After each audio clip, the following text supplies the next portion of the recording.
channel. Ang pag-uusapan natin ngayon, ang gagawin natin ngayon, ay ang pag-unboxing ko ng in-order kong rack sa Lazada.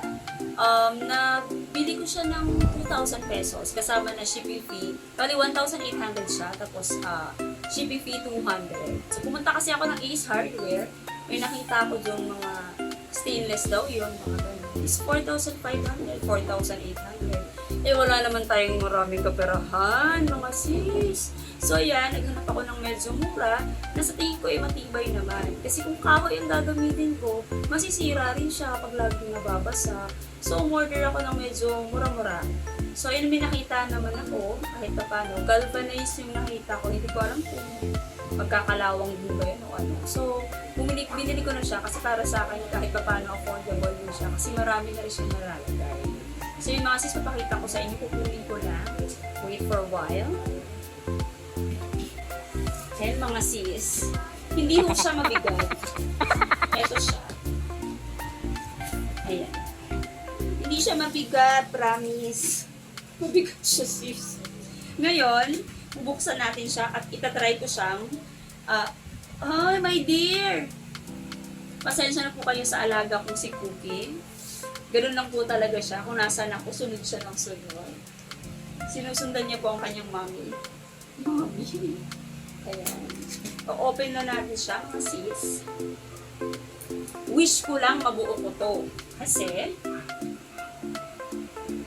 feeling ko hindi ko siya mabubuo. Parang feeling ko mangangailangan ako ng tulong. Pero, sa abot na makakaya ko is, bubuuhin natin siya at ilalagay natin siya sa labas. Kasi mga sis, wala pa naman talaga akong garden. Ano lang, mga konting halaman lang siya. So, kaya nga, gusto ko na rin mag-garden para mailagay na rin. Kasi nga, ito rin ako. Bigat niya. So, ayan.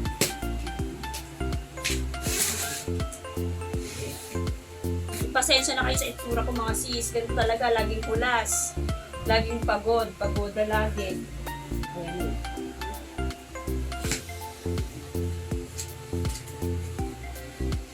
Na-excite ako talaga. Kasi gusto ko talaga magkaroon ng rack. Iba ang gaganda ng garden. Baka na mamamaya, yung mga nanonood. Ay, wala siyang garden. Kaya nga, samahan niyo ako sa paggawa ko nito at saka sa pagbuo ko ng garden ko. Kasi hindi naman tayo niya-manin para magkaroon agad ng instant garden. Ganun. At hindi ko naman bibili ng gato. Ay, siya. Parang siyang stainless. Kita niyo ba? Wait lang ha. So, ito siya. Oh, ayan. Ayan siya mga sis. So, ilan siya? Isa. Dalawa.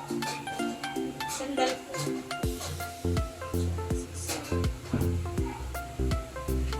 Ang kanyang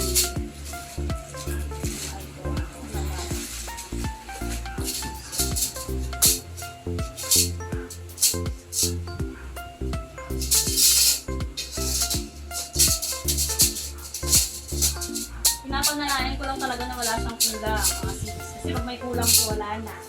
Ang gagawin natin dito. Panitagilid mo siguro. So, ayan. Kaya pala mo talaga mag 4 5 siya. Mahirap pilahin, baka masubat ako. Ay, yung mga sis. Mamaya na. So, hindi ko alam kung paano siya bubuo.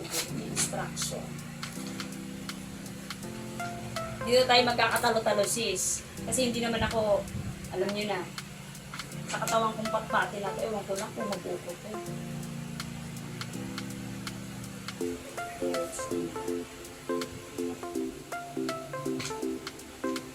Loka na. Loka na ba? Hindi ko na alam. Akala ko kasi diretso. Parang bubuuhin mo pa rin pala siya. So, ilan? So, okay. Okay.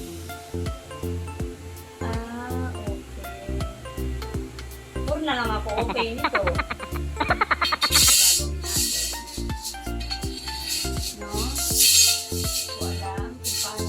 Duster ako, mga sis. Yan, excited ako. Pasensya na kayo sa duster.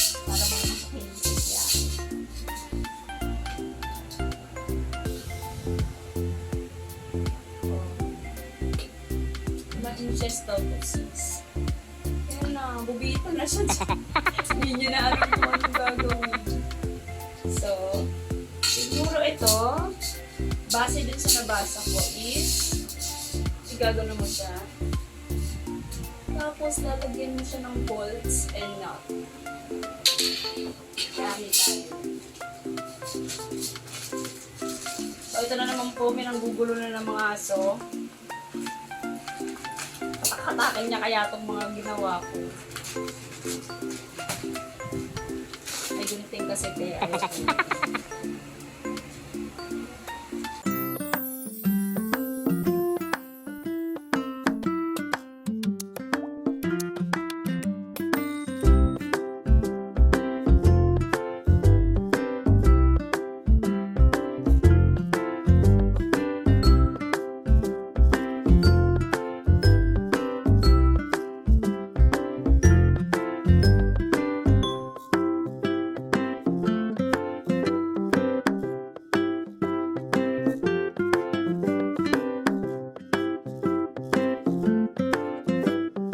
A few moments later. So, ito na mga sis, yung finished product natin. So, after ilang hours natapos ko siya, mga 2 to 3 hours ko siya bago natapos. Kasi mag-isa lang ako bumuo sa kanya. So, ayan. Hindi lang naman ako yung nagtapos sa kanya. Ako na nagtapos, kanina gumigewang pa siya. So, pinagpitan ko na sa kanila. Dahil alam niyo naman, wala na akong lakas. Ilang oras ka ba namang bumuo nito. Pero sa babae, kaya naman siyang buuhin. Kaya niyo yan. Pag sumikapan niyang buuhin. So, ito yung kanyang description. Meron siyang 5 layer. Bahala na kayo kung anong adjustment ang ginawa niyo. Sa akin ganyan. Kasi dito ilalagay ko yung mga timba-timba ko dyan. Yung mga lagayan ko ng mga anek-anek dyan. So, dito na yung mga halaman.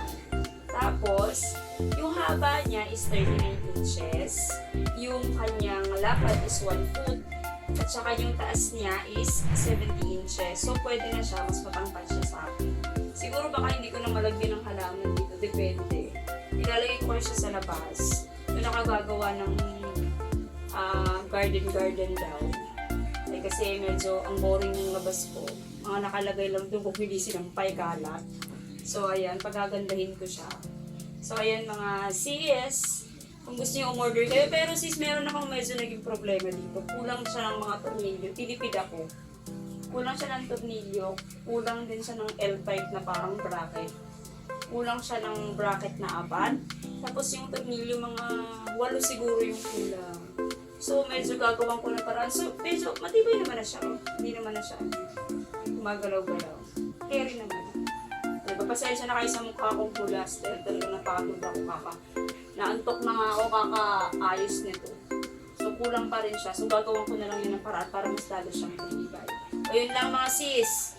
O, kung gusto nyo mag-risk na umorder sa Lazada o ano man, bahala na kayo. Pero ako naman, okay na sa akin. So, huwag lang yung kulang ng paa, kulang ng isang ganito.